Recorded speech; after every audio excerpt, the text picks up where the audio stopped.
Guys, 3 biggest money lies na pwedeng ika nga magpalubog sa iyo sa kahirapan. Alam mo, number 1, pag mataas na ang sahod ko, nako, mag-iipon na ako. Ay, nako. Kung hindi ka marunong mag-umpisa sa maliit, maniwala ka, hindi ka rin matututo mag-umpisa sa malaki. Number 2, ay, yung utang, normal lang yan. Ay, nako, pag ni-normalize mo yung utang, nako, talaga, alam mo problema? Ano yung magiging kasama mo? Stress. Ang magiging normal din sa buhay mo. Number 3, mag-ipon ka lang, okay na yan. No. Walang yumayaman sa ipon, maniwala po kayo. Pag nag-ipon ka, maganda yan, pero importante, palaguin ang ating ipon. Inegosyo mo, i-invest mo. Kaya nga, kung di mo pa alam kung paano ka mag-uumpisa at gulong-gulo ka, meron na po tayong Tagumpay Series. Itong Tagumpay Series na ito, tutulungan po kayo. Tignan nyo to.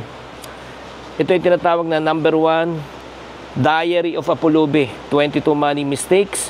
Paano ka mag-ipon? Paano ka mag-budget, paano ka makalabas sa utang, paano ka matuto magnegosyo, at paano ka yumaman. So ano pang hinihintay nyo?